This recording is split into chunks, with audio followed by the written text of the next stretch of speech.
Gurur Brahma, Gurur Vishnu, Gurur Devo Maheshwaraha, Guru Sakshat Param Brahma, Tasmai Shri Gurave Namaha, Tasmai Shri Gurave Namaha, Tasmai Shri Gurave Namaha. We are in the 13th chapter, Gyaneshwari, and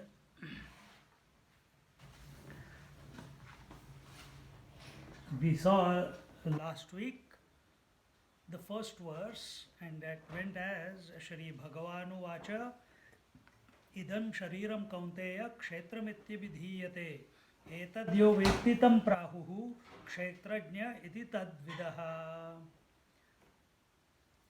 What is this? Here it was told, this body, O son of Kunti, is called the field. He who knows this, him the knowers thereof call the knower of the field. So what is this body? Idam. Which body we are talking about? We are not only talking about this body. We are talking about Idam. Idam means thatness. Idam means objectivity. Idam means everything else that can be cognized, consciously or unconsciously. That is Idam. Everything other than the self is Idam. Everything that can be conceptualized, thought of is Idam. Anything that can be felt is Idam. Anything that can be seen, heard, touched, felt, tasted and smelled is Idam. That Idam we are talking about. And what is the reality of this Idam?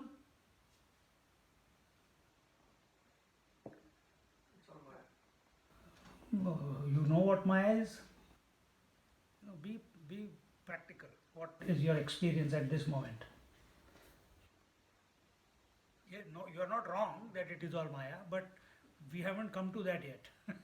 That will be the topic of discussion. So what is Idam? How do you know Idam as Idam? It is? It's different. Dual. What is dual? Duality. Because of duality you feel that is Idam. So you feel that Idam is separate from you. Okay, one point. Second point, brainstorm. Everything that the senses can perceive. That I already said. Go a bit beyond. It comes and goes. Whatever comes and goes, that means which is not permanent is Idam. Okay, good. Beginning and end. It has every Idam has a beginning and end, meaning birth and death. It comes into existence, it stays for some time, then it goes away. Huh? Is it something that depends or Don't cannot exist by itself? Which cannot exist by itself. It has to be known by someone. That is Idam. Very good. So analyze yourself right now. Analyze your mind or analyze any object and come up with answers. Which can be known. Idam is that which can be known. Correct? Idam is that which is conditioned by space-time. Idam is that which exists. It's perceived, but actually it is not there. Correct? Now, what is Kshetrajna? This is Kshetra. What is Kshetrajna? Exactly the opposite. First one is Ana Idam. Therefore, Kshetrajna is Ana Idam. It is not that. It is you. It is the self alone. Ashariram. It is not a body conditioned with something which is with limitations, something which is coming into existence. It is a shariram. You cannot define it. It doesn't have a form. Anything that can be given a name or a form. But this self, this kshetrajna which we are talking about, it cannot be given a form, a shariram. And what was the other?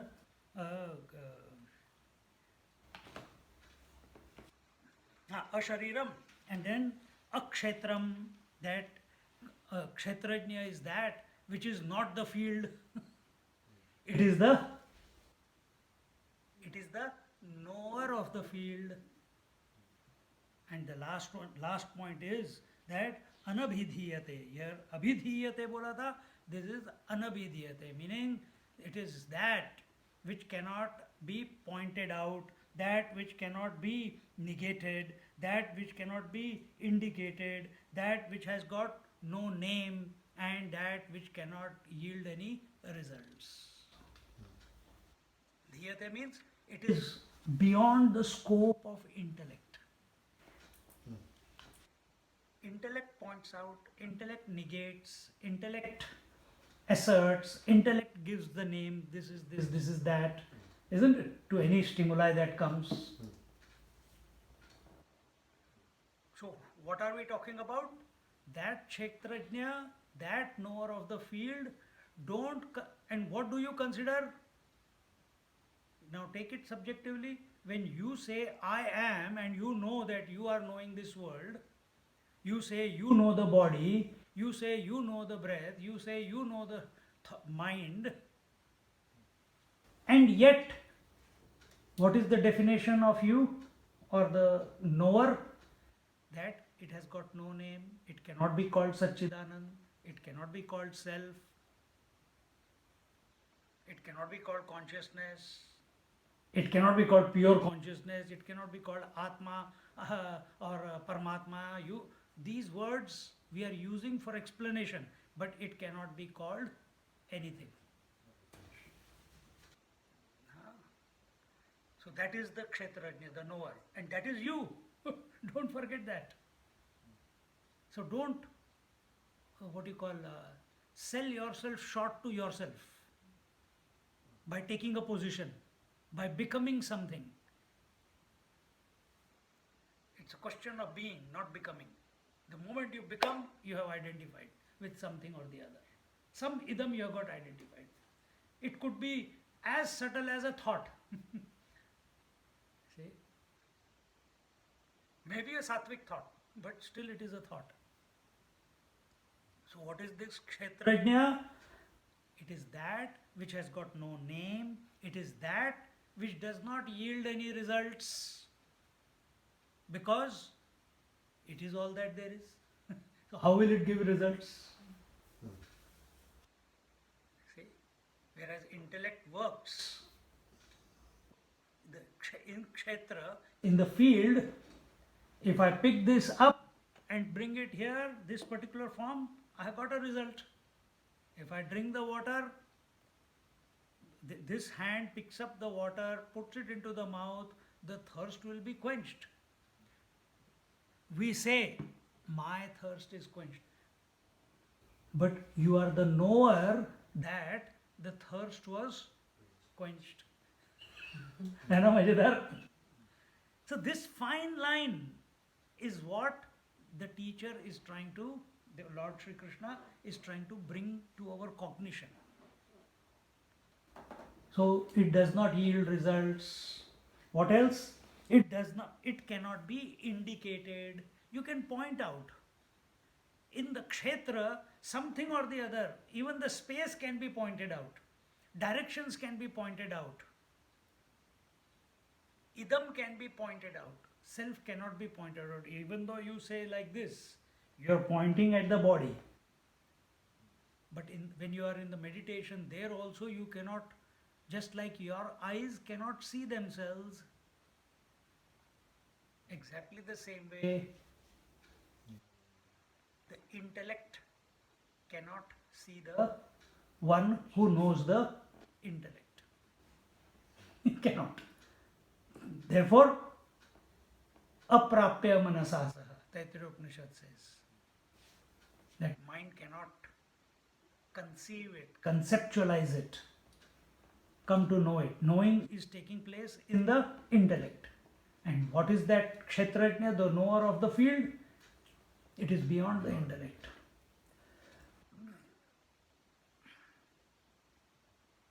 The wave can never come to know the waters.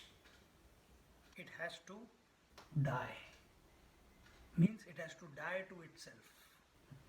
Only then. But after that there is nothing else remains to be known. That is the magic. And it cannot be negated. Body can be negated. In deep sleep, body is negated. Breath is negated. World is negated. Your nears and dears are negated.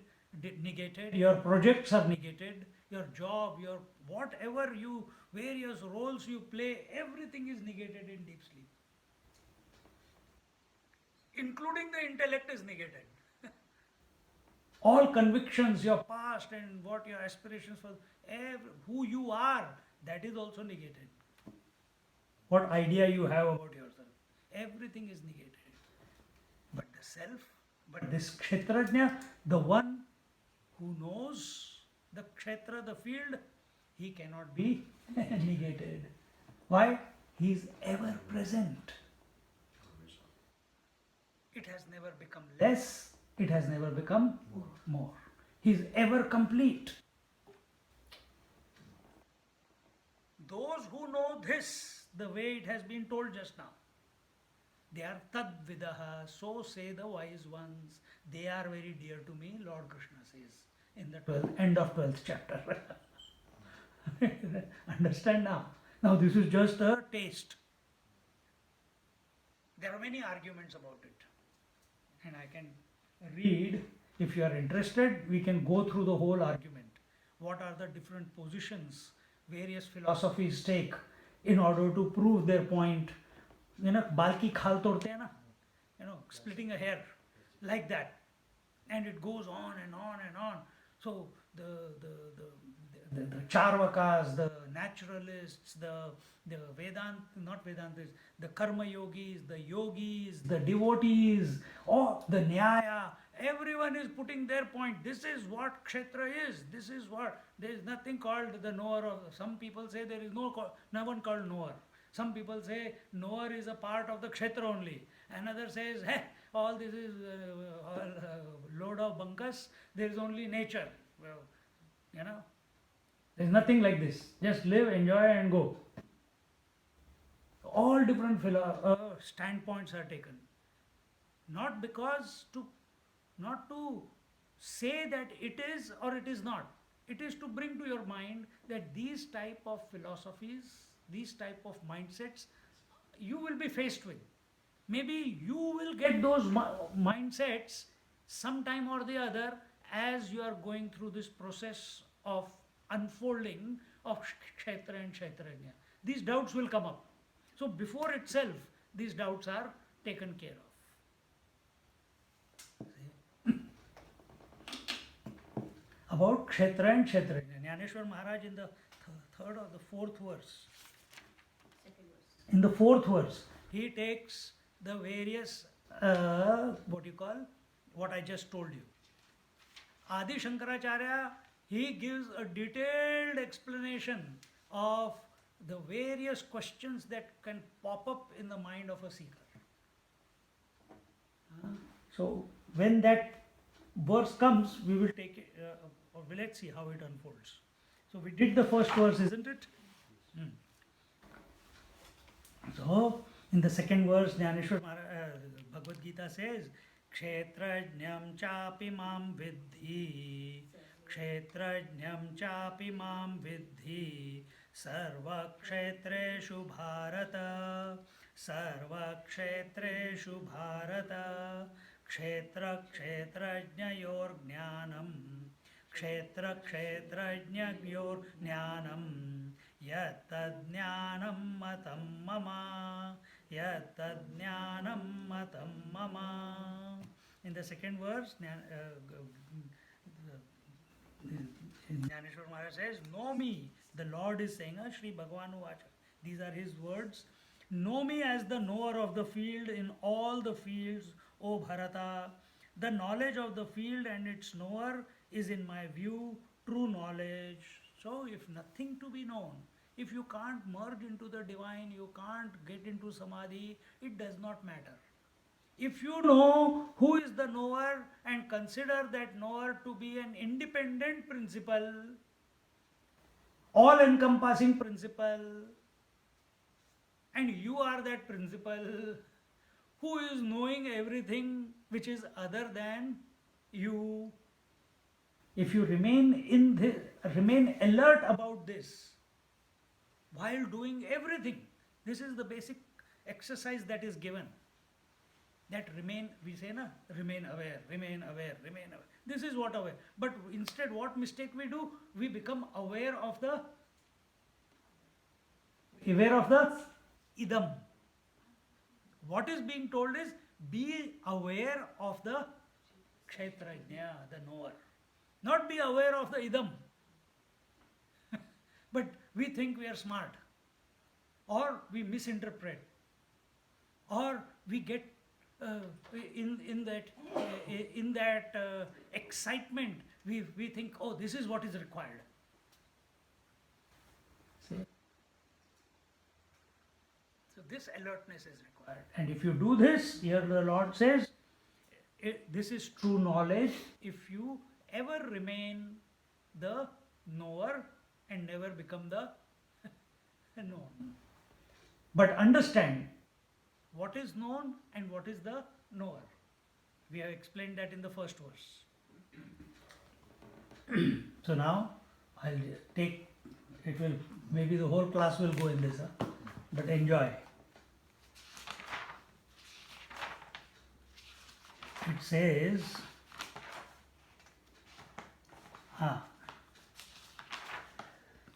1, 2, 3, 4, 5, 6, 7, 8, 9 pages of hair splitting logic. Enjoy? Sunna hai? Yes. But you will enjoy it. This is not to create confusion, but to be aware that these confusions can arise in our mind so that we can suss out. Even though sussing out again, it will be at the mental. But while you are going through this, understand all this is happening at the idam level, nothing to do with the Kshetrajna. One more mistake we do is we take Kshetrajna, the knower, to be one per body. I told this last week. That there is one Kshetrajna here, one Kshetrajna there, it is not like that. In Vedanta, there is only one Kshetrajna, there is only one knower. Just like, imagine, it's just like if there is, how should I say, if there is one sun, if not, there is one sun and there are thousands of buckets. Is it that there are many reflections in the buckets? Or is it the same sun which is reflecting in all the buckets? Because you are seeing many reflected suns does not make many suns, isn't it? In Kundalini, in Kriya Yoga, in Nirvikalpa Samadhi Abhyas, Yoga Abhyas, this is the shortcoming. In Sankhya Yoga, this is the shortcoming. They accept one Atma, one Kshetrajna per body. But true knowledge is what? This you have to become convinced from the beginning. Otherwise, if you say, no, let me begin like this and last minute I will think about it, because your mind is already programmed now. This whole scriptural study is to reprogram your mind, and nothing else. Right now it is programmed by the world and likes and dislikes and joys and sorrows and aspirations and ambitions. Now it is about wanting to be that one all-inclusive reality, which is one without a second, in which duality does not exist. And why you are searching that? पागल कुत्ते ने काटा है. Because you are fed up of this world. One thing. Dukkha nivritti, nirankusha tripti. One is you are troubled by this world. You want joy, you want happiness, you want peace, but it is always eluding. It's always slipping from your fingers. You feel that you have to do something extraordinary in order to gain great peace of mind. That if I get bigger house, if I get bigger car, if I get good children, if I get good wife, or if I get good husband, if I get good in-laws, if I get good. If it's only an expectation, that's all. But in this field, nothing is permanent. But this itch is there inside that I have to do something. Self-realization is not a result of doing. This will be talked about now in these arguments. It is not a from karma yoga you cannot gain self-realization. Karma yoga can only bring about what? Say? No. Karma yoga is not done for fun. Second chapter में पढ़ा तो भूल गए कर्मण्येवाधिकार से मा फलेषु. So you are not doing it for phala. Yes, it will give you some fun. But what is that fun? If you do karma yoga in the right manner. What is it? Purification of the mind. And what is mind? Not mind, antahkaran. And what is antahkaran? Mana, buddhi, chitta, ahankar. These get purified. That is why we do karma.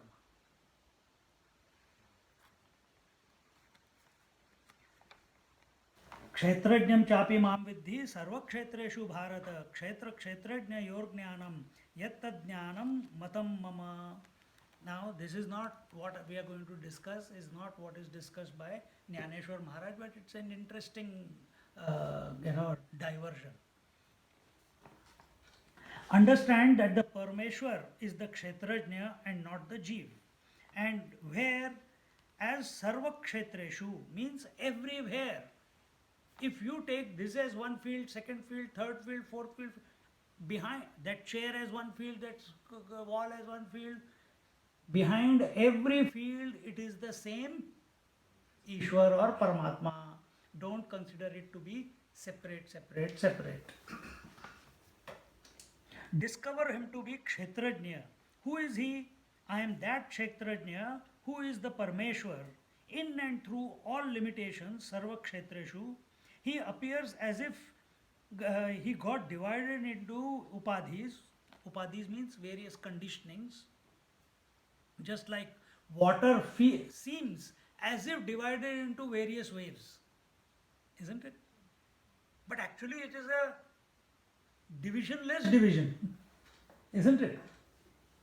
Same way. This Ishvara, who is the material cause and the efficient cause of the creation, he appears to be divided but actually is not divided. You appear to be divided as the various roles that you play in life, but actually you are undivided, one man or woman, isn't it? Person. Same way, he appears as if he got divided into various upadhis as multiplicity. From where to where? From Brahmaji at the top, the creator, to a minuscule worm or ant or mosquito. Everything he alone is. How? Just like a gold gets divided into various ornaments, water gets divided into various waves, earth gets divided into various pots. You are touching the earth but calling it pot.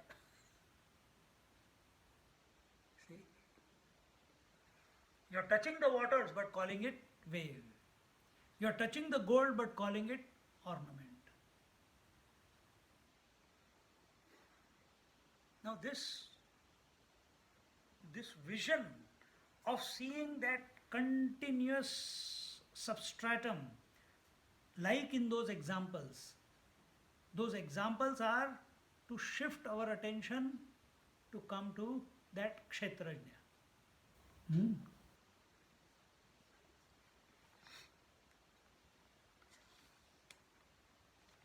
So, just like in the Shankaracharya says, just like the ornaments seem to be divided for the customer, but for the goldsmith, what is his vision? Is his vision on the ornaments, or his vision is on the gold? On the gold. He doesn't care what shape or design or form the ornament comes in, gold comes in. His attention, he weighs, he says it's 10 grams or 1 kilo or whatever. He'll give you the money for that only. He from whom all the differences created due to conditionings are rejected, therefore we cannot call reality as Sat Asat, so no entry of words or thoughts is allowed into reality. And what is that reality? Where is that reality? Don't look at me like that. You are that. You are that. Not as the body, not as the mind, but when we go deep into meditation or when we are contemplating, when our mind is single pointed, or not, forget about single pointed mind also, it does not matter. As long as your attention is on the Kshetra, mind requires to be single pointed. But when it comes to the Kshetrajna, immaterial what state, mind is confused, mind is sublime, mind is dissolved, mind is erratic, mind is confused, does not matter. Kshetra, you can be Kshetrajna and watch the game going on in the mind. Nothing to do with you. Many mental people in the mental hospitals are realized people.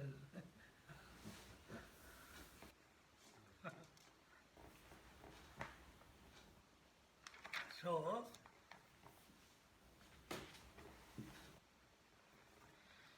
this is addressed to that seeker who is reveling in that knowledge and has ability to understand things easily without any effort.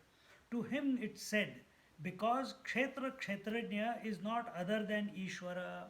So, remember last week I told you I and that, Aham and Idam, isn't it? Both are nothing but the Ishvara only. Both are nothing but the Paramatma only. Isn't it? Paramatma doesn't create, doesn't destroy. But Paramatma, with respect to, now your Maya comes in, or Prakriti comes in, with respect to Prakriti, that same Paramatma is called as Ishwar. But where has that Prakriti or Maya come from? It is his own potentiality. The potentiality which was unexpressed, which was latent, which was sleeping, when it as if expresses that very moment, the moment Paramatma, out of his own latent energy or potentiality, as if starts waking up, that Paramatma is no longer Paramatma. He has become the Ishwar. But who is Ishwar? Who knows at any given moment he is the Paramatma. Why he knows? Because the Prakriti is under his control. This is what you have to bring about. This is what realization is. That you have to bring the matter under control, that's all. And how do you bring matter under control? Not by pranayam and yoga and close your eyes and close your ears. No, by coming to realize that this whole world of names and forms is nothing but me alone. This is the ultimate control. Then you will never fall back after this. You don't have to meditate after this. No sadhana is required. All it has to do is just click, that's it. But for that, a subjective approach is required. Forget about subjective. You have to be absolutely alert about every word that is being told now. Therefore, the object and subject of these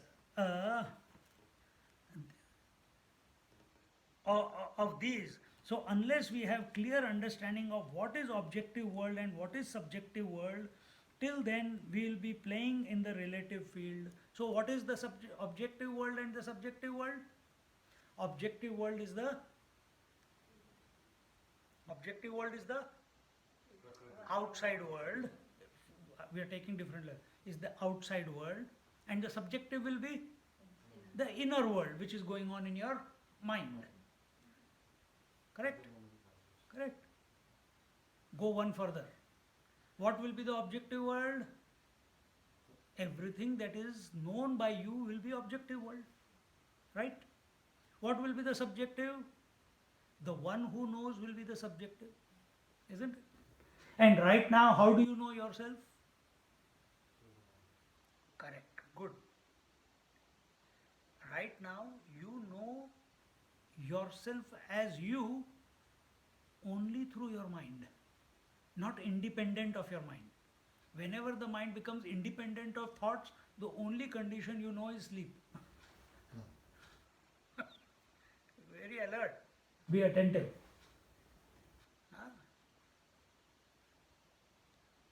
So this both, subject cannot be without object, object cannot be without the subject. But in Vedanta, we don't take a subject with respect to object. We are here, what are we saying? The Lord is saying, I am He, I am that eternal subject who Himself is appearing as all the objects through my potentiality.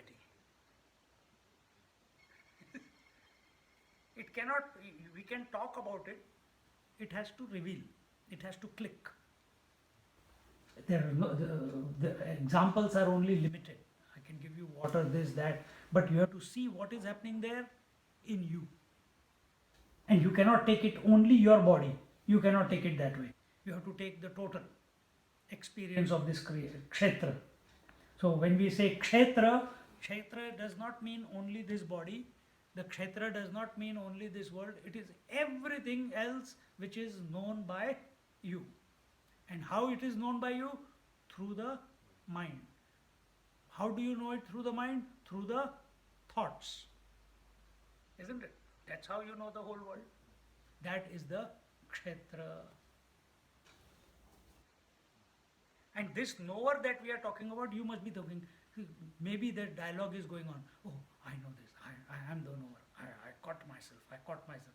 Wrong. But a good beginning. Till you correct it. Okay.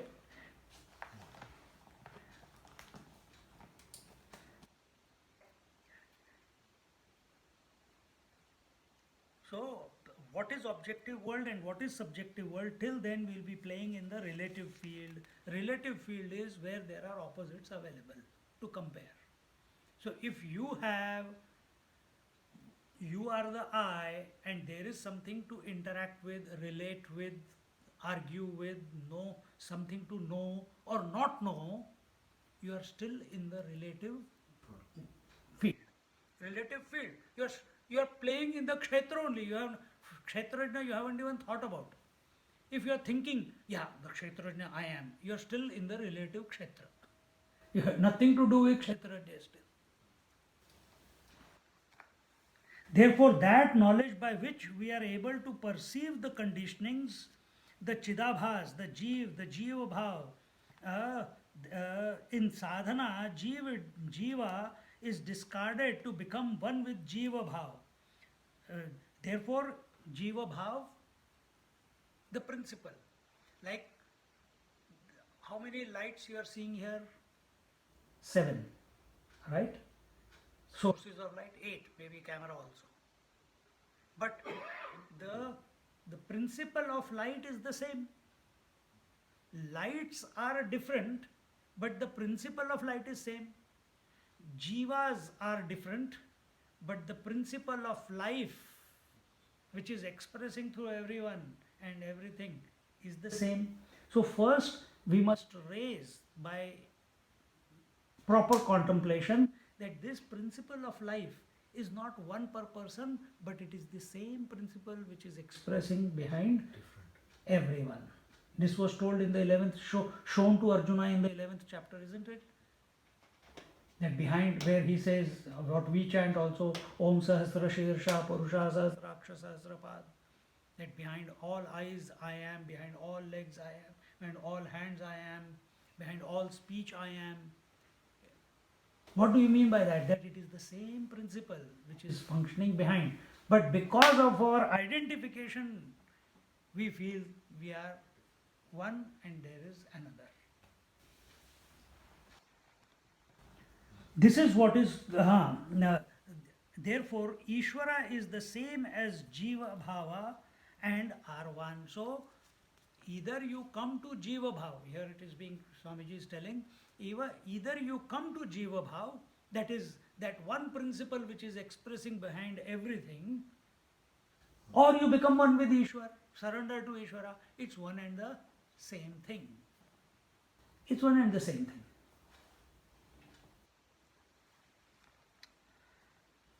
This is what is called real knowledge. Tadvidaha, these are called the wise men who know it so.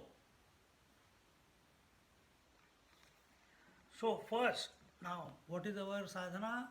First, this knowledge has to be known objectively. What we are doing here is studying it objectively, isn't it? I am the speaker, you are the listener. And how you are grasping this knowledge? Through your intellect. And then it has to be converted into one's own direct experience. How much lag period between getting the information and converting into direct experience? It depends upon your purification. It depends upon how much alert are you about the Kshetra and the Kshetrajna. That every time the word Kshetrajna is being talked about, self is being talked about, Ishvara is being talked about, your disposition is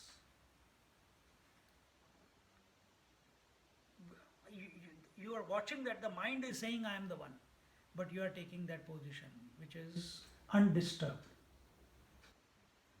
Remain equanimous.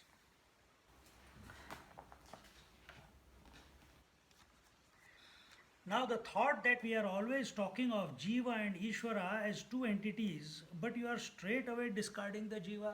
There is nothing called, according to Vedanta, there is nothing called Jiva. There is only Ishvara, and Ishvara alone is expressing as everything. Take the again position of ocean. Ocean alone is expressing as all the waves. There is no question of wave versus Ishvara or versus ocean. Waves are already the ocean. Exactly the same way. You are already the Ishvara. Become convinced of it in your mind. First, that if Shankaracharya is saying this, Gyaneshwari Maharaj is saying this, masters, great masters throughout the centuries have confirmed this by abiding in this reality the way Sri Krishna has expounded in Bhagavad Gita, then it must be true. Then what will be our disposition? Our urgency will be, how can I fall into that position so that I also experience what the masters have experienced? Eh? How I can be that one who is knowing the Kshetra, all the Kshetras. How can I be like that Ishvara? How will it be possible? Only by surrendering to him, only by being one with him, isn't it? Otherwise, it's not possible. The wave has to give up its waveness, surrender to the ocean, and the moment it surrenders and gives up its identification with name and form, called wave, that very moment the vision of the ocean will be present, automatically will be presented to it. Automatic. At that very moment, without, in Upanishad it comes, achirad. Instantaneously, the moment you drop your position, drop your position as an individual, as a jiva, as a separate entity. And before you come to these 3-4 definitions that I have given you, before that, being a father, mother, daughter, sister, friend, employee, all that must be worked out already. We have not reached 13th chapter, and still if we are talking about that, then please go back to first chapter. Because that was dealt with in the first chapter. So, we are not going to be talking about, the arguments will be there about Jiva. Our continuous goal and focus is Ishvara is the creator, Ishvara is the material, it is the potentiality of the Ishvara. When it manifests, that potentiality itself takes different forms and names and it expresses as space, time and objectivity. But Ishvara is unaffected by space, time and objectivity. Ishvara is independent of that. Okay. So keeping that as the basic, the foundation, now let's get into the arguments and discussions. Not arguments, discussions. It is again between a student who is very alert, who wants to know what the teacher is saying. But these are the questions that are arising out of him as he is trying to grasp this this position. It's not position, but grasp this knowledge. Doubt, first doubt. You know, the word in Sanskrit for doubt is Nanu. So this is called Nanu Maharaj. After hearing everything, but teacher, but. So this is Bhatananda. Asking Nanu. Lord here has said, other than Ishvara, there is no Kshetrajna. By this statement, Ishvara will become Sansari. See how his argument is going. If there is only Ishvara expressing behind all Kshetra, behind all the fields, then he will become Sansari. Right now I am Sansari, then he will become Sansari. He will fall down. Therefore he says, and if you say that Ishvara cannot be Sansari, then there can be no Sansar. But both these points are not acceptable because then there is no need of scriptures, then there is no bondage or liberation, but our perception is different people with different personality. That is our pratyaksha praman, that is our direct perception that we experience, that we see, not direct perception that we see, that I see that you are separate to me. But that is our pratyaksha praman, direct perception has a different experience. Sansar is joys and sorrows, is everyone's experience. So how can you say that there is only Kshetrajna? How can you say there is only the knower? We see a great variety in this world. So how can we infer that the oneness behind it? So if you say Atma and Ishwar is one, then how can you explain all this? You understood his argument? Interesting, na? These questions will not come for an unprepared mind. This is Adi Shankaracharya. Adi Shankaracharya, see, what was the philosophy before Adi Shankaracharya came? What was the philosophy prevalent at that time? Huh? Think 8th century Buddhism. And what is the philosophy of Buddhism? Nihilism. That there is no God. See? Shunyam, shunyam, shunyam. See? And they don't believe in scriptures. They don't believe in scriptures. Which scriptures are we talking about? Vedas. What they have written, half of it is Vedas only. But interpreted it in different way. Look, taking the world to be, they take the world to be real. They take transmigration to be real.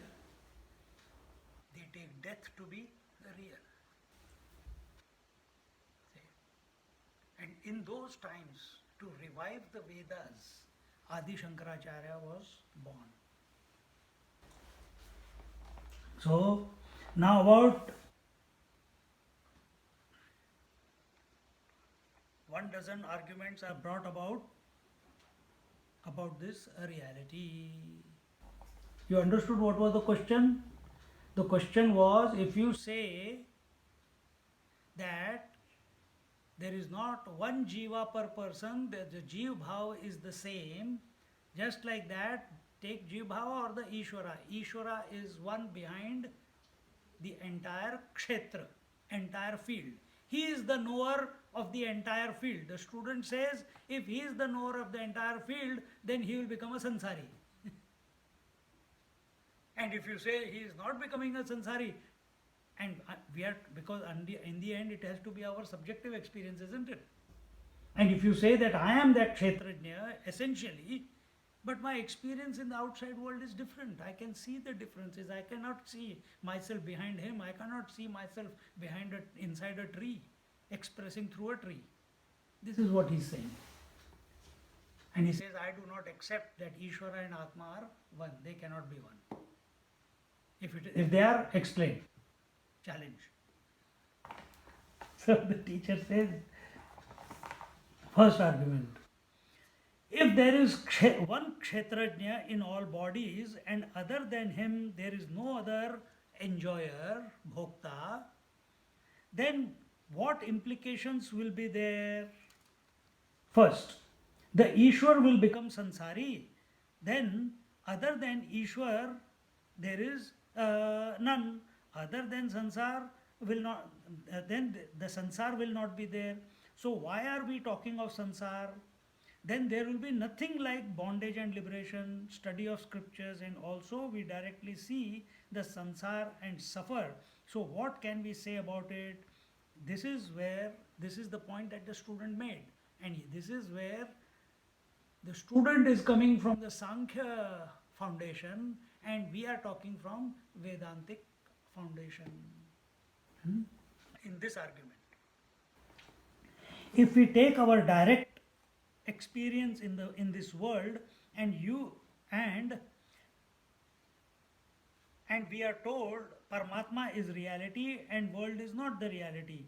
So how can we accept this? First, through pratyaksha praman, that is through our senses we see this world, and secondly we infer the world through variation.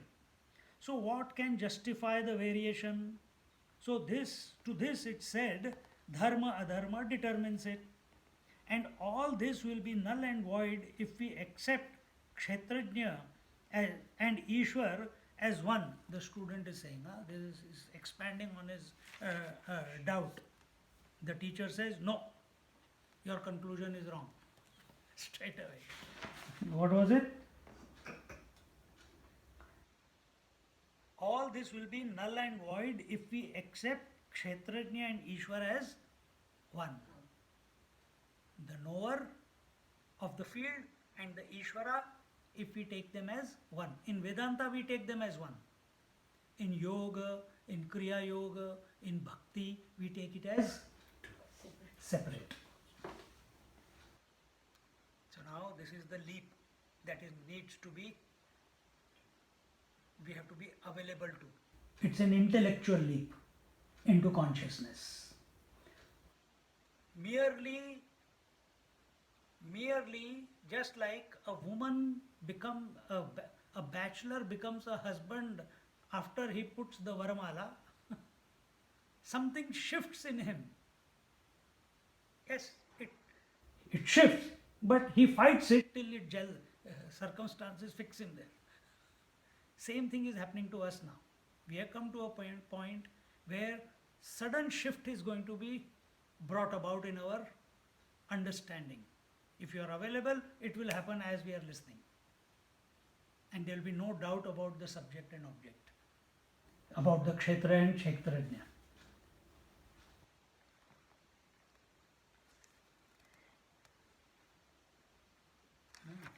The teacher says, no.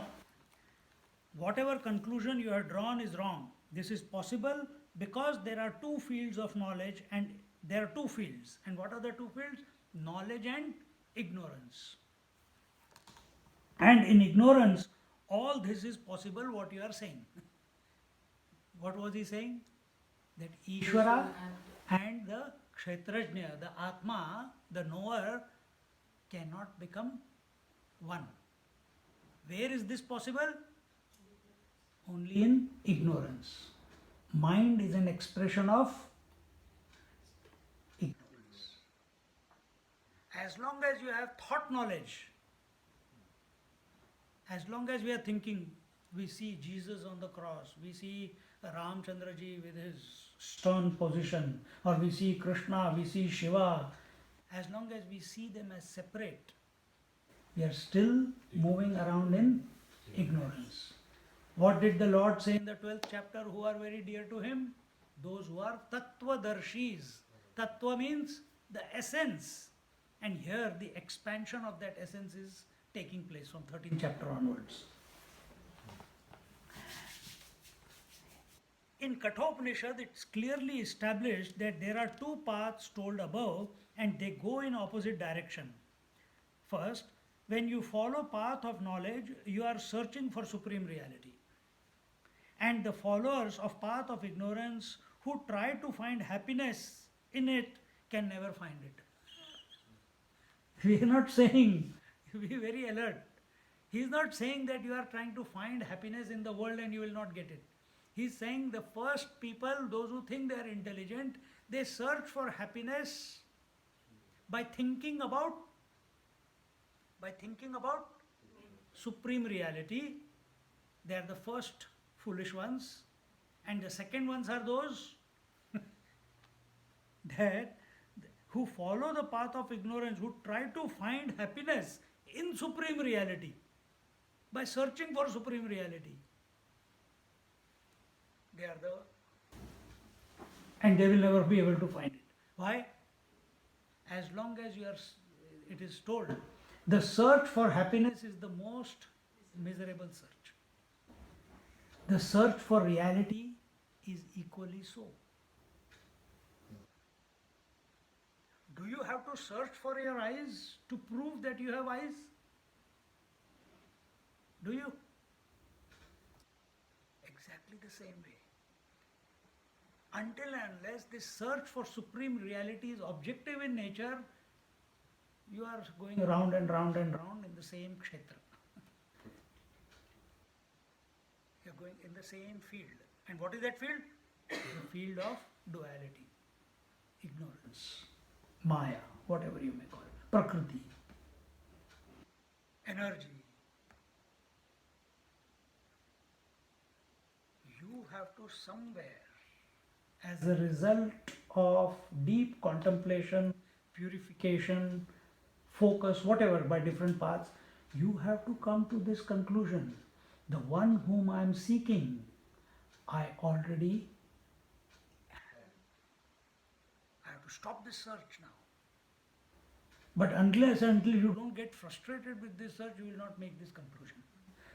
Because, oh, the energy is rising, I feel very good. Oh, I am seeing so many different colors, I feel very good.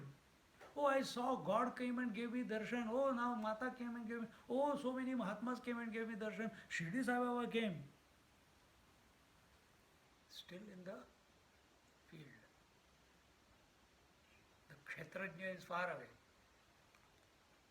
That Kshetrajna has condensed, has got identified with the Kshetra and created a personality, an experiencer of that divine vision. Nothing is impossible in this creation, meaning in this mind. Mind can come up with most fantastic, divine, sublime, awesome, transcendental experiences. And as much transcendental in nature they may be, they are still in your mind. How far can it go? How far can it go? All the way to Satyalok, Brahmaji. All the way there. So from a experience of the mosquito all the way to gods. Till then, it is all the play of the Kshetra. Mind or Kshetra? Kshetrajna is got nothing to do with all this. Brahmaji also has to conclude his life after 74 yugas. He is also dependent on Ishvara. He is also not permanent. You may feel that your life is, you may look at, I go and meet Barfani Baba, 350 years old. Oh my God, 350. Sangdev Maharaj, 1000 years old. Fantastic. We are only excited and impressed by all that. You read Tripura Rahasya, that Mahatma, that boy, he was for so many, 10,000 years.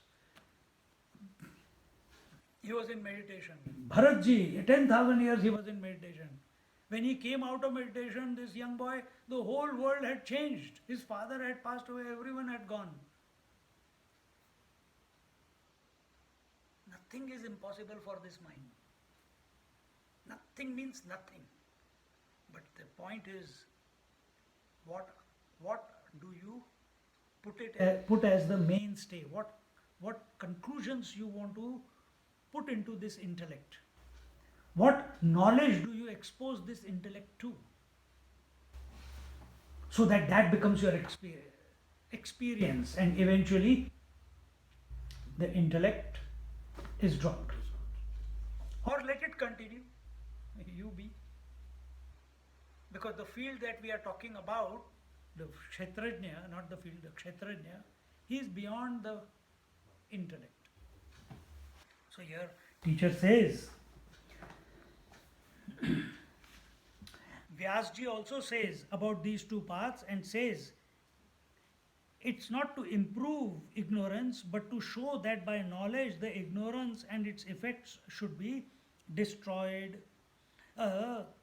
Keno Upanishad says, if living in this world we know our essential nature, only then we have lived our life, or else wasted our life. So why not we, instead of searching for happiness, now let happiness be expressed through every action of ours, rather than searching it. Let it express. You want to get angry happily. You want to cry happily. You want to talk happily. You want to get irritated happily. Inside you should not become the irritated person. Inside you should be. How do you know that you are not you are getting irritated joyfully? By coming back to normal position at a flick of a second. It doesn't linger. That's how you know. This is the only purpose of our life. Rather than searching for happiness, searching for realization, allow the happiness, allow the joy and bliss, which is nothing but a realization. Let it express right here, right now, through every expression of ours. That is our goal. Not, I will start thinking about this from tomorrow. No. Listen joyfully. Listen with interest. Listen joyfully. Be subjective, because what is being talked about is life changing.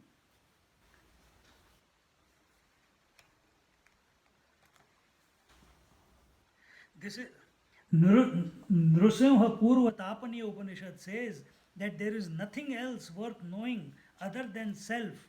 On the other hand, one moment of sense of otherness, the fear begins. Living in ignorance, he tries to improve the world. Thus, there are thousands of passages where it's quoted so that we are not here to take care of our family, children, etc. We are not here to improve the world.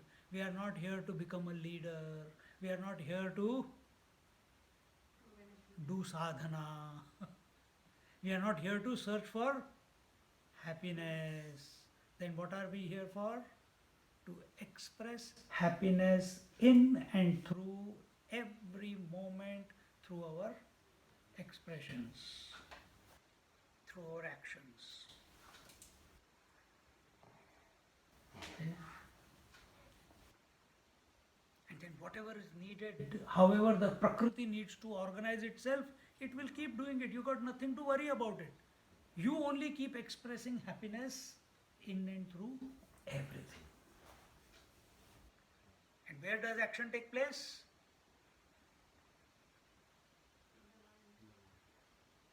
In the field. Where does action take place? Three places.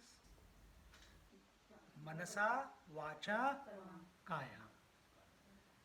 So action takes place at the body level, physical action, speech level, subtle action, mental level, subtler action. Huh? Because when the activity at the mind takes place, gross mind thoughts expressing in a grosser way is called speech. And that's what brings about activity at the physical level. So what is being told here? Think joyfully, speak joyfully, act joyfully. Nothing else to do. Don't be a complaint box. Don't be a complaint box.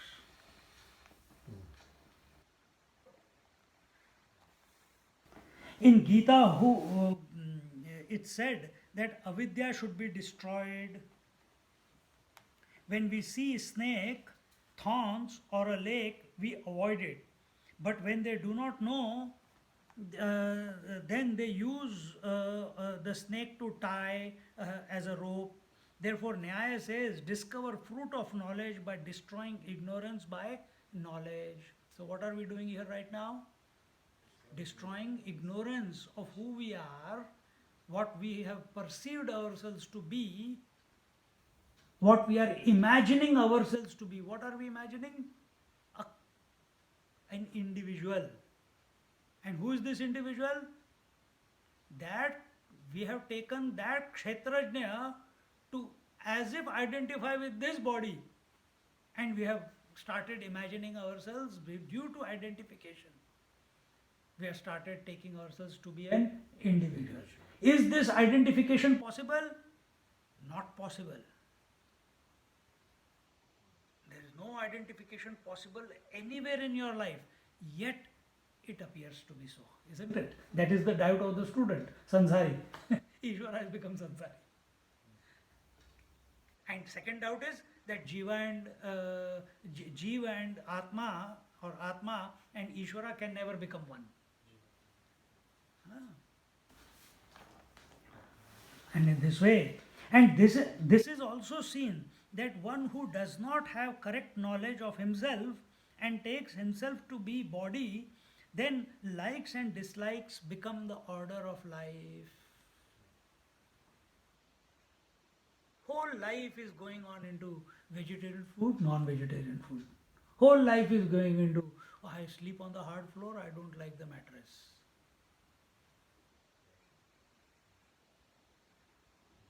We keep living as an individual. The automatic expression is dividing the world into like and dislike. And your whole life is moving towards what you like, wanting to associate with what you like, wanting to grasp and accumulate what you like, and keep running away from what you dislike. Run or run. Running towards what you like and running away from what you dislike. continuously. Whether it be duties, whether it be relatives, whether it be people, situations, places, pilgrimages, sightseeing, Anything and everything. your own house. I like that room. There's more energy there, you know.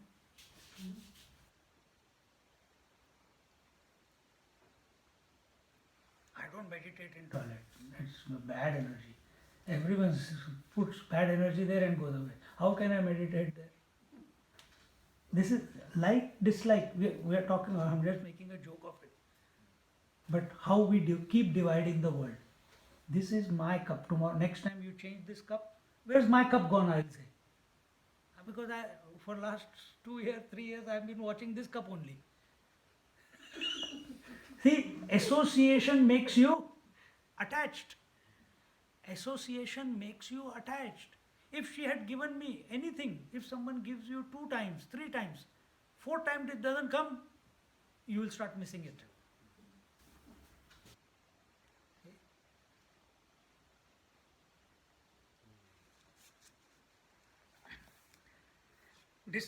Likes and dislikes become the order of life, and thus he is again and again born.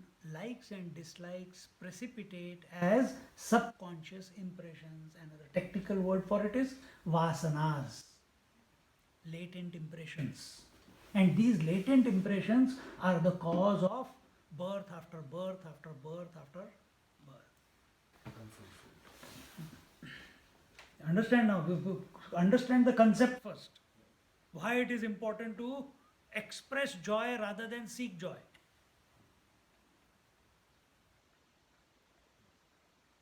Either from the world or from God. Both discard.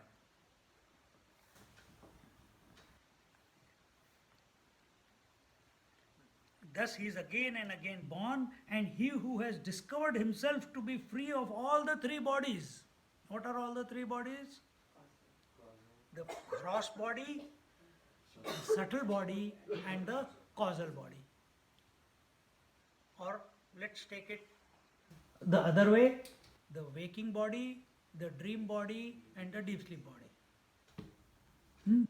All the 3 bodies. That all these are Kshetra. I am the knower. So don't become, while in the waking world, don't become a waker. While in the dream, don't become a dreamer. While in deep sleep, don't become a deep sleeper. For that, you have to belofy papad. And what is that papad? Remain unattached. Where you can do this contemplation? Not in dream, not in deep sleep, only in the waking plane. Why in the waking plane? Waking plane is the sattvic plane of consciousness. That is why in the waking plane. Tamasic. Namaste. This is the knowledge of Atma Darshinaha or Tattva Darshinaha or Tadvidaha, who the Lord said are very, very dear to me. Thus, he has no likes and dislikes, has no dharma, adharma, etc., and he is naturally withdrawn from the world, even while others see him functioning in the world, but he is withdrawn. One cannot deny this under any logical explanation or strain.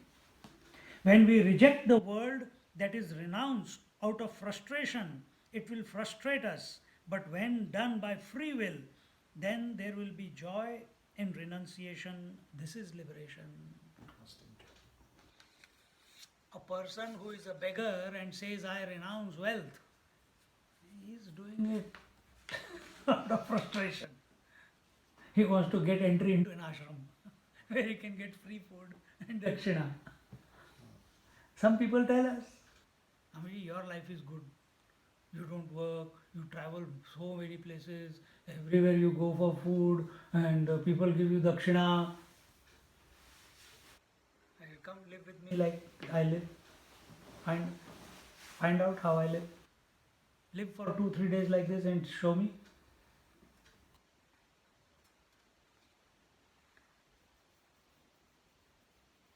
when you have gone into the world, like you all have, you have seen the world, experienced the world, become successful in the world, and now, with knowledge, with understanding, with conviction, having analyzed the world in the light of the scriptures, you renounce the world.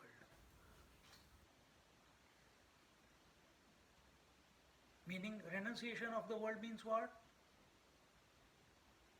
And from a layman's point of view, living in the world but not getting affected by the world. That is liberation.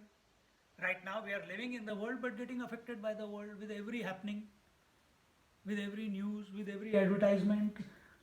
The child gets sick, we get disturbed. If the child is happy, we become elated. If the husband comes back or wife comes back from work with a long face, we are in trouble. Aaj ho gaya, gadbad ho gaya. Another day they come back happy, you feel, today it will be a good evening. So we are at the mercy of the world. We are mercy of the Kshetra. So we have to determine our nature to be independent of the Kshetra. So what is established by this explanation? That Ishvara, the Kshetrajna, is the reality when under influence of ignorance, he as if becomes limited. What is this ignorance? Maya Shakti, his own potentiality, which is Trigunatmika, Sattva, Rajas, Tamas, so on. As it keeps expanding, he gets, it seems that he gets influenced. As if becomes limited, just as Jiva imagines he is the gross body, and it's certain that identity of body is only due to ignorance and not due to anything else. Our acceptance that we are this body is only on account of ignorance. No logic, no analysis can ever prove it. All experiments that they do in the scientific labs cannot prove that you are the body. See, I touch this point here in the head, in the nerve, and the hand moves up and down. See, your brain and hand are connected. But you are not connected to the brain and hand. Brain and hand can be connected. Today one person was coming with me for jog, and while coming I said, let's go for a coffee. He said, Swamiji, how did you know that I want a coffee? Just now I was thinking it will be so nice to have a nice coffee, and the moment that thought concluded, you said, let's go and have a coffee. I said, just like 2 days ago when you were talking about one temple in Pune, and I was thinking, what is that temple? Is it Ram temple? Is it Saraswati temple? Is it what temple? Hanuman temple? And that very moment while I was thinking, you said, oh, the Hanuman temple on the Tekdi. I said, how did it happen? Coincidence. I said, not coincidence. We are connected. Young fellow. I know.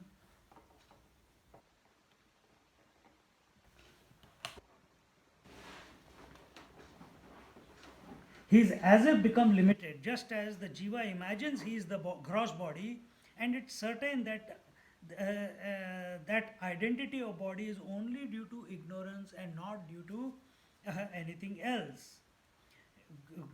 Example, when post is mistaken for a person, only because of this the post doesn't become conscious, or the man doesn't become like a post. This is a famous example of Vedanta, the post and a ghost. So nowadays all the fog is coming in the morning, you go, suddenly you see a post with 2 eyes and hands hanging around, and you get scared and run back like our cat. But the post does not become conscious, neither you become the post.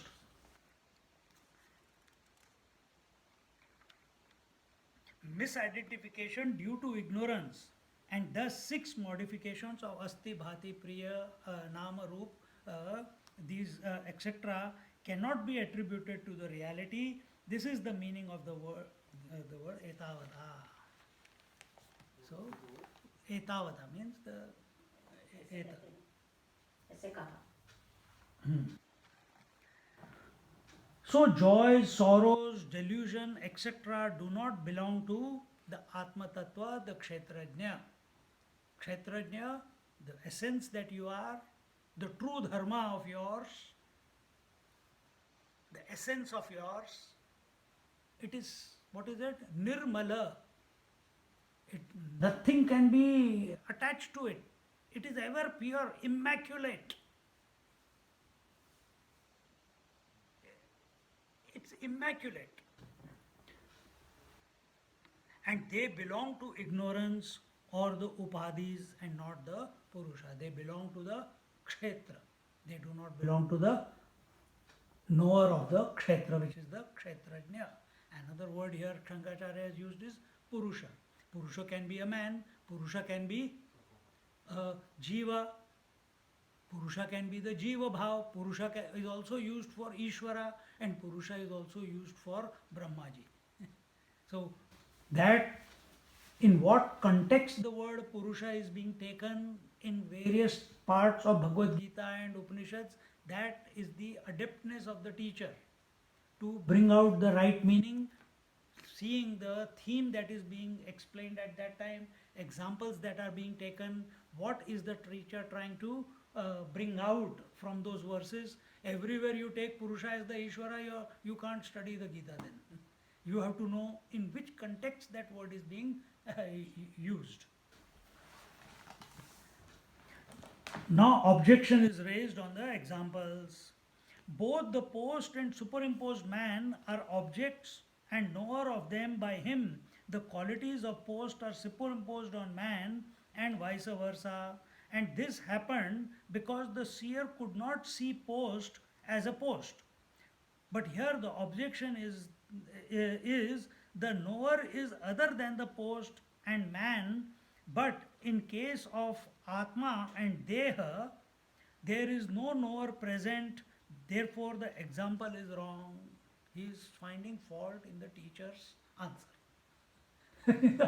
The teacher's statement. Because now see, he is seeing that there is no difference between Atma and Deha. Atma, the example, the post and the knower of the post, they were different. But here, Atma, the Kshetrajna and the Kshetra. This fellow who is bringing up the argument, he is not able to see it as two different. He is thinking, I am the body. Story over. He is not able to see that body is separate and I, the knower of the body, is separate. He is not able to see that. Superimposition is possible when both the things are objective. But here, in the example, both are not objective, as here Atma is the self. So how can Atma superimpose something on itself? How can ocean superimpose wave on itself? This is his question. How can gold superimpose ornament on itself? The example that was given was the man is seeing the post as a ghost, correct? So he is superimposing ghost on a post. And the teacher compared that to the self and the body. And the student is saying that how can you superimpose body on the self? I am the body. How can you and even if it is, how can there in that example the man was separate to the post and he superimposed the ghost on the post? But you are saying that this self has superimposed the body on itself. This example is not clicking with the example that this statement that the self has superimposed the body on itself, the gross body, subtle body, causal body on itself. this example is not sitting parallel to the example of post and the ghost, because the knower of the post and the knower of the ghost is separate from post and ghost. You can superimpose something on something, but here I am the one and you are telling me that I have superimposed the body on me.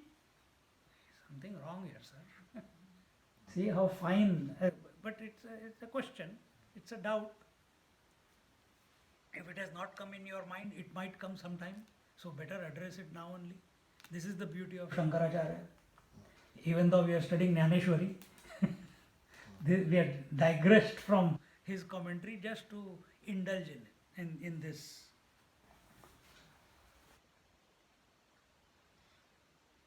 So how can Atma superimpose something on itself? The teacher says, no. No, your conclusion is wrong. He says, if you say Deha, the body, etc., belongs to Atma, then Atma will become Jada. Means it will become inert. If you say that the body belongs to the self, because we say, I am the body, this is my body, don't trample on my body, don't hit my body, don't slap me, this is my body, I'll give you back. Then the Atma will become Jada, meaning inert. If according to you, that which is known, which is Kshetra, example, joy, sorrows, desire, delusion, belong to the knower, then you will have to specify that some attributes belong to Atma and some not. If you are the Atma and you are the body and you say that I don't accept your statement that this body is superimposed on the Atma, because who is the third one who knows this? Like in the example. But then he leaves that argument aside. The teacher is saying, if you experience joys and sorrows, if you experience desires, and all those ambitions, fears, etc., then the teacher is saying that you will have to specify that some attributes belong to Atma and some don't belong to Atma. Body cannot feel, but you are feeling. Body cannot think, but you are thinking. This will become a problem. This you will have to explain. How can you say Deha is of Atma, but old age, youth are not accepted? If you say these are superimposed due to ignorance, then automatically they don't belong to Atma. This can be solved only by saying that old age is superimposed on Atma and is not Atma, and thus can be rejected. Simple. It's play of words, but our mind is only play of words. See, they say a physical act can be countered with physical act. Speech can be countered with speech. And the mental thoughts can be countered with mental thoughts. Convictions should be countered with convictions. Physical act cannot change the convictions. Convictions only will change the convictions. See? Wrong ideas will be changed with right ideas or new ideas. Old theories will be replaced with new theories. When new theories become old theories, then again new theories will replace old theories, isn't it? And that is what is taking place here. Oh, this is only words. But are you not thinking all the time in words only, through thoughts?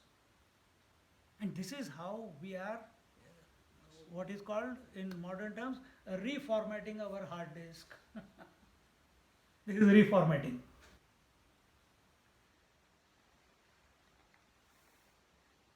Today I was telling this young boy, where is hard disk?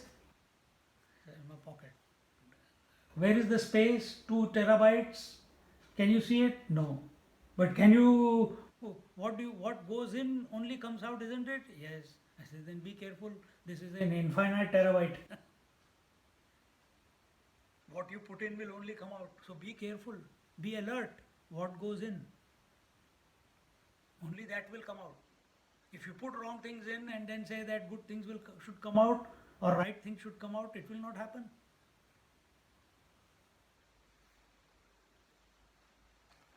Just we'll take this till here and then we'll conclude.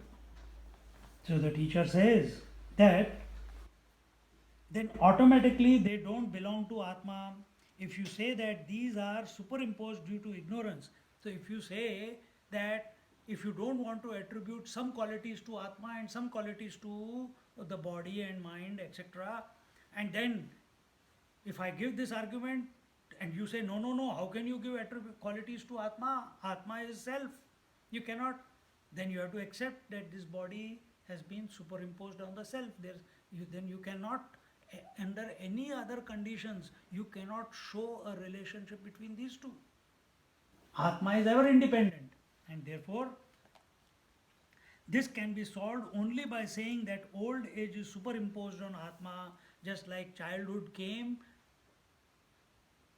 Atma was there, teenage came, Atma was there, middle age came, Atma was there, old age came, Atma was there.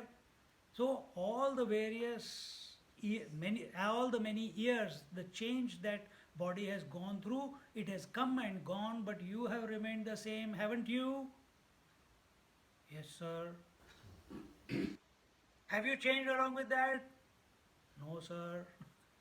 Then you have superimposed all the bodies on you. Otherwise, you should have died with the childhood body.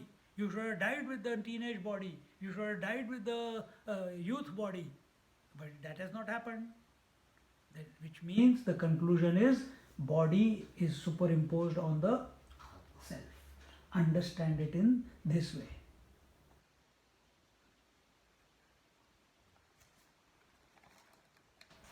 This sansar of doership and knowership of ignorance is superimposed on the pure self. Example, when a child imagines the sky as a dome with many holes, so he superimposes it on the sky.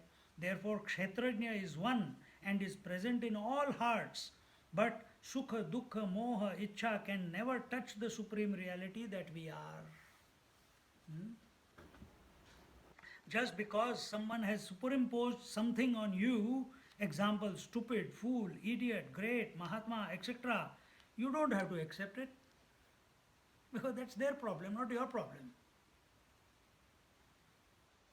Therefore, neither can we help anybody, nor can we destroy anybody. We are that immaculate self to which nothing can be attached. You are that. Now, accept this about your essential nature. Everything is going according to the divine will. Therefore, your objection was wrong. How? If one particular point is made, so in this way, the teacher is saying, just like the example was made of post and the ghost, and the person was watching the post as the ghost. So he is telling, like in that example, understand what is being communicated through that example. Don't pull the example and stretch it so much that you lose the main point that was being explained through that example. What was the main point explained through that example?